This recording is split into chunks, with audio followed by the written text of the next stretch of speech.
What's up, you guys? It's your girl Malika, aka Mali, aka Malibu. Whatever you want to call me, you don't know that this is me, and this is Malika's Flex.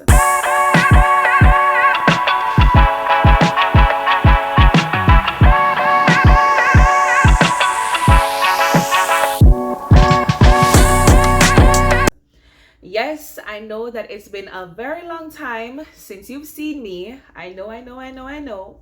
And there have been many of you who have messaged me on Instagram, on Telegram, on TikTok, and you have been asking me, Wagwan, like, we haven't been seeing you. But guys, like I explained to you, I've been going through. Life has been lifing. And as they say in church, when you don't see me, pray for me. If the prayers are not good though, I'm going to say back to the sender. We'll only accept good prayers over here. Yes. So thank you guys for reaching out to me. I really do appreciate it. And this going through that I'm going through, it's something that I really want to share with the YouTube community when the time is right. It's nothing near, the content that I normally post, but it's something that I do feel like I would want to share with others to help others when the time is right and when I'm finished going through, you understand? Yes. So this video that I'm doing today is it's a video that has been a long time coming, because I feel like I always mention the difference between a J1 visa and an H1B visa in most of my videos. However, I haven't done a video just dedicated to explaining the differences between these two visas, and that is the purpose of this visa. There are many of you who have messaged me on Instagram, TikTok, wherever you message me, and you've said to me, can you help me to get a job in the United States? And I'll immediately ask you, what visa type are you planning to, come here on? And then you would be like, I don't know. And then I would have to proceed to explain to you. So, with this video, I can just send you guys and you can watch and understand and see which one you would want to come to the United States with. So that's the purpose of this video. So guys, if after this video you have any questions, put them in the comment section. Before I do proceed, let me remind you guys, I am not a lawyer of any kind. I am not a law consultant of any kind. Anything related to legal matters, I am not. I am simply a teacher who likes to read and present the information that I have learned. I also like to speak about my personal experiences with certain things, my friends' experiences, and that is the basis on which I speak when I present these videos. So please don't message me with certain questions. Guys, I get so many questions from you guys. Sometimes I'm like, do these people remember that I am not a lawyer? Okay? So please be mindful of that. Let's get straight into it. So the J1 visa is a cultural exchange visa, while the H1B visa is a temporary work visa. As cultural exchange suggests, for the J1 visa, you are expected to come to the United States, learn about the US culture, teach the United States citizens about your culture, and then go back to your home country and integrate what you have learned in this new country within your home country. That's the idea behind a cultural exchange visa. All right. Now, with the H1B visa, as I said before, it's a temporary work visa. It's a dual intent visa. And so if you're not sure as to whether or not you would like to go back home and exchange any culture or whatever, you do have that flexibility of, staying and perhaps getting a green card. I'm going to get more into all of this very soon. Now, who is eligible to get a J1 visa? Typically, it's students, university students. It is teachers, researchers, faculty, I won't say anyone, but mostly individuals with a degree or trying to obtain a degree currently. Usually these are the individuals who come on an H1B, on a J1 visa. With the H1B visa, it's similar, except it's not for university students. So it's for individuals who are already established in their field. They already have their degrees. For some companies, they'll ask for experience, but you are you have a specialized area and you have experience within that area. All right, that's who is eligible for an H1B visa.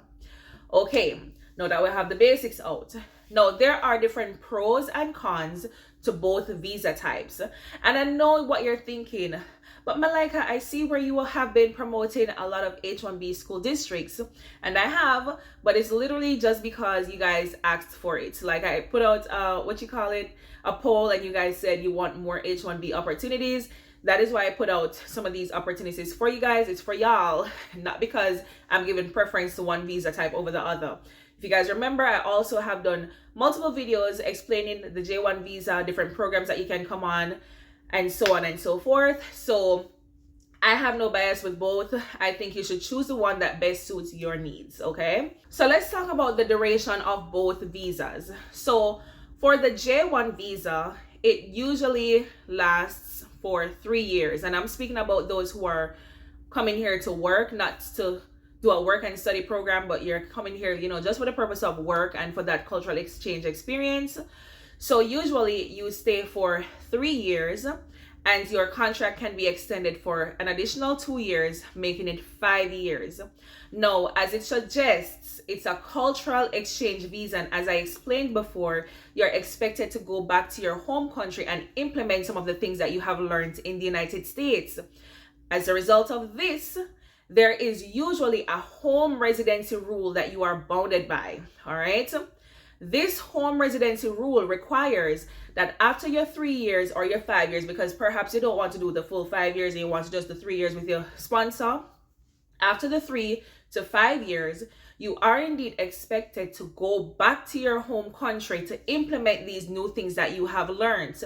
Now, this does not suggest that you cannot come back to the United States to visit. Yes, you can come back on a visitor's visa and visit visit your friends that you've made since, living here for a while, but you cannot come back to work.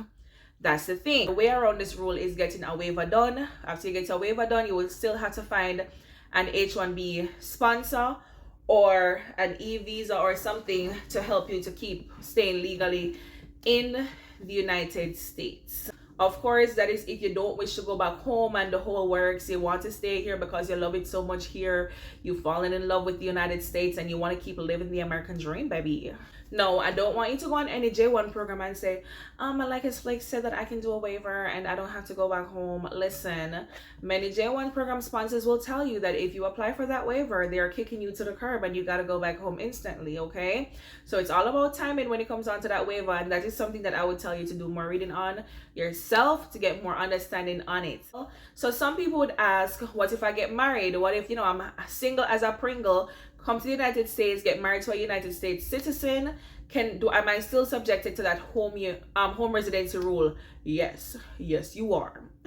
And so even if you get married, you will still have to do a waiver to get out of it and remain in the United States. Otherwise, you still have to go back home for 2 years.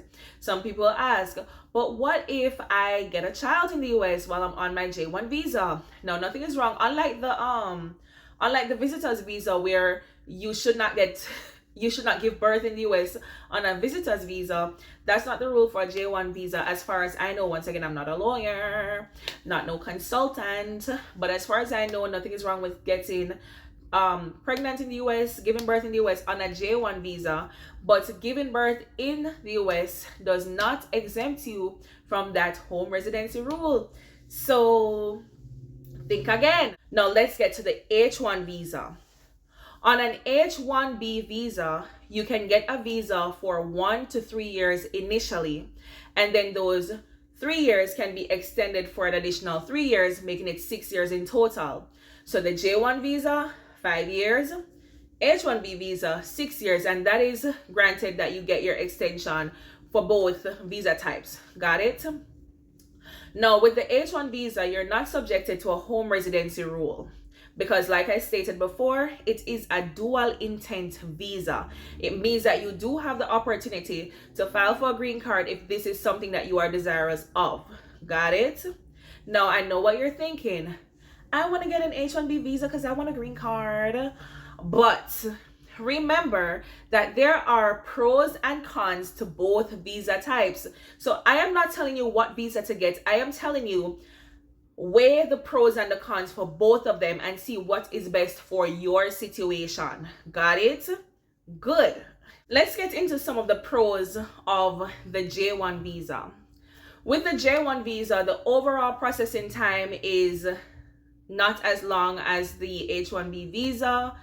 It takes no time for your sponsor to prepare your DS 2019, which is your work document, your work authorization document, send it to you, you apply for the visa, you add whatever you need to add on the visa application, you get your embassy appointment, you get approved, gone to America.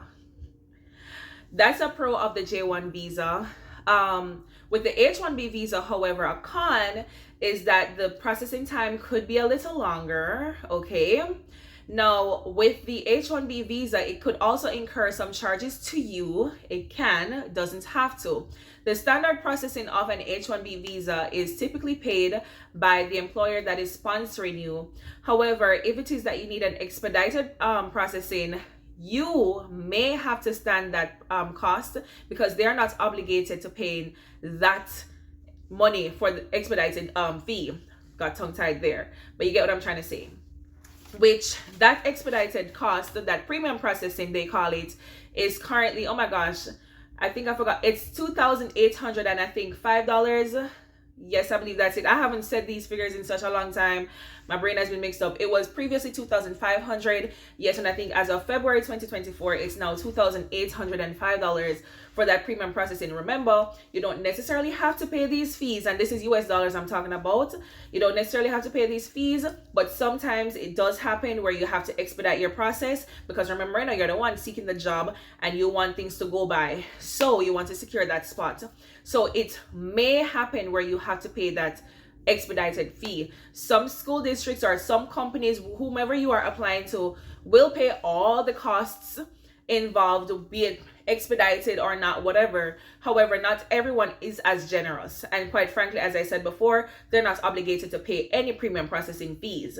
So that is something to think about. With the J1 visa, the only fees that you will incur would be your visa application, which you have to pay for with the H1 anyway. You have to pay your own visa application, you have to pay for your own service, your plane fare, whatever.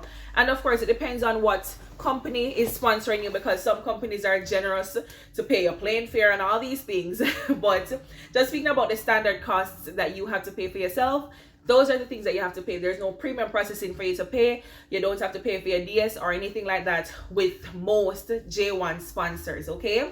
So that is something to consider, right? So with also the J1 program, if you decide to come on a J1 program, there is a tax treaty for some countries where for the first 2 years in the United States, you do not pay taxes. Now, let me explain that better. So while taxes do come out of your salary on a monthly or bi-weekly basis, when it is time for you to file your taxes, you will realize that you will get a significant amount of money back because you are exempt from taxes for 2 years. And trust me, honey, it feels so good to get back that little money in your pocket. Is like a savings for you that, you know, if you had been saving for yourself, maybe you couldn't do such a good job. So that is something to consider. With the H1 visa, there is a tax treaty for some countries as well, but it's kind of different. There's a limitation there. And so most H1 holders do have to pay federal taxes, and that's just a bummer. So 1 point for J1, 0 for H1. Why am I doing this? Now, let's speak about dependents. With both visas, J1, H1, you may bring your spouse, you may bring your children under 21. For both of them, your children cannot be over the age of 21. You can bring them with you. Now, when I say spouse, I'm not speaking about your girlfriend or your boyfriend. For both visa types, this has to be your husband or your wife. All right? He put a ring on it. Okay, some people don't wear rings, but you guys get what I'm trying to say. So for both visa types, you can bring your spouse, you can bring your children under the age of 21. For both visa types, you cannot bring parents. Desafortunadamente, mal o husband, you cannot. And it is what it is. So I've even done research. I was trying to look to see if under certain special circumstances, if you could bring parents, because, you know, some parents really can't care for themselves and you are their, caregivers or whatever. And I haven't found anything thus far, but that's why I tell you earlier on, I am not a lawyer. Maybe a lawyer could help you with certain loopholes that I just do not know about because I'm not a lawyer. So yes, that's something worth talking to a lawyer about if that is your situation and you need to get around this some way, somehow. But yes, let's get back to the dependents.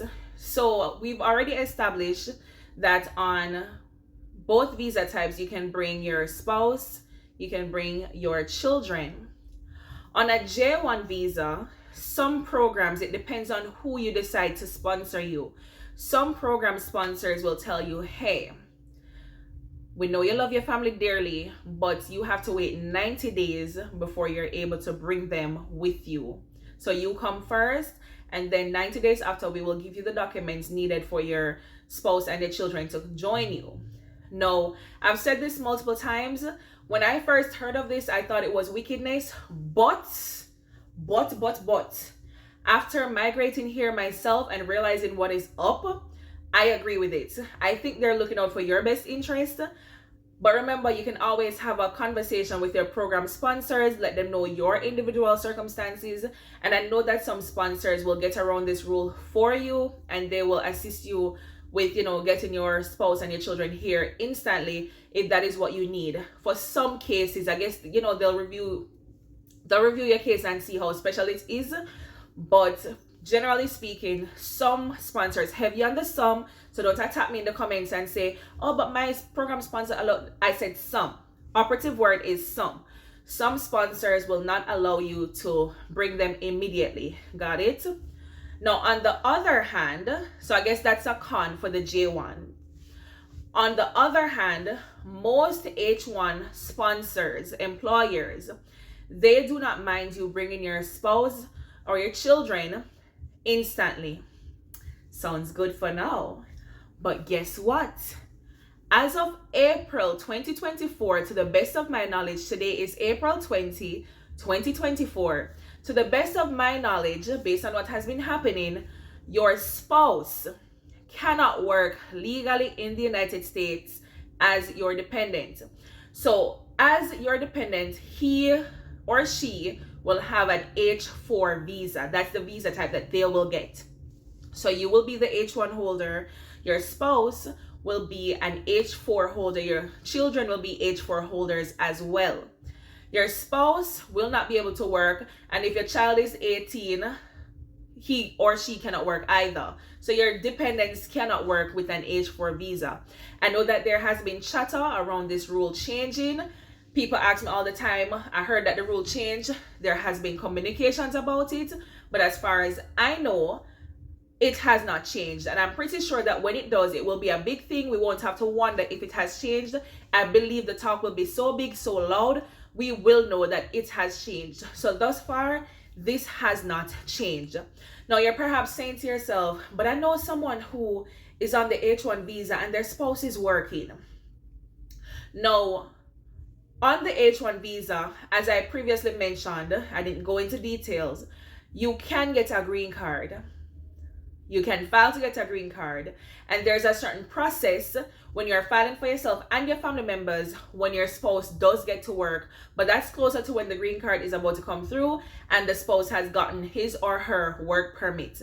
That is the only circumstance that I know of that most people do get to work while as H4 dependents. So at that time, you're already in a transitioning phase and it's not full H4 holder at that time. You get what I'm saying? And I might not know all the correct terminologies to use because like I've said before, I'm not a lawyer.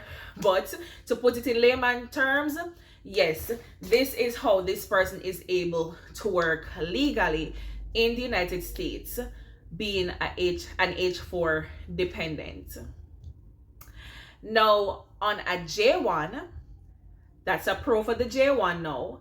When your spouse does come, so even though some sponsors don't want your spouse to come until after 3 months, at least your spouse can actually start working. It takes about 2 months or 3 months for them to sort out certain documents after they've arrived, trying to get a social security, trying to get their work permit, 2 to 3 months, and then they're good to go to seek jobs and work legally.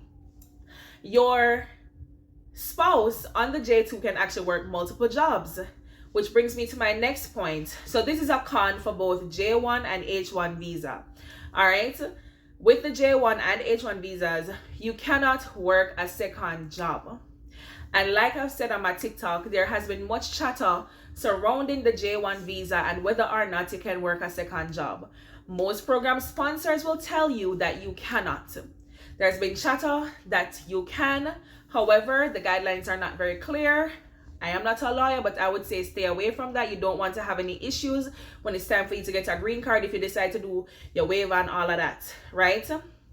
So, yeah. With the H1 visa, some people will also tell you, yes, you can do a second job with an H1, but under what circumstance? With that circumstance, you need to have a concurrent H1 visa. That is where you get another employer to sponsor you an H1B visa, and you get to work with them. Now, most employers, like the initial employers that, sponsor you the H1, they usually want you to sign that you can't work for anybody else, whatever.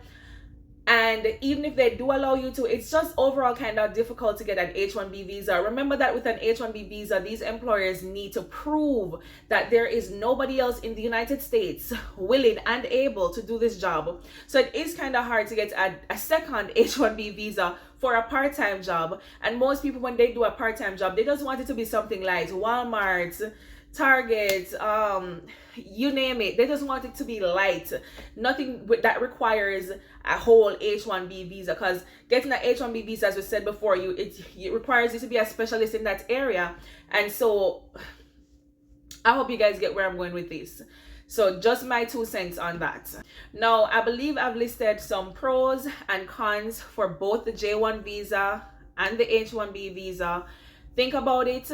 I will not tell you, oh, go for a J1 visa, oh, go for a J2 visa. Ultimately, that is your choice. That's nothing to do with me. It's not my business. You have to look at your circumstance and see if one visa is better than the other for you guys. Now, I hope that this video has been helpful to you in some way, shape, or form. If it has been, just let me know in the comment section down below. Now, as usual, if you've gotten to this end of the video, I'm going to ask you to hashtag something down below. Now, for this, I'm going to ask you, if you got to this part of the video, just to show me that you got to this part, you're going to tell me which one you prefer. Hashtag J1 in the comments or hashtag H1 in the comments, if that's your preference based on the information that you've heard thus far, or hashtag J1 and H1 if you think both of them would be applicable to you based on your situation. All right, thank you guys for watching. I do not take it for granted that you chose to stay till the end of the video. Love enough for that. Now, once again, it's your girl Malika, aka Mali, aka Malibu, saying I'm here.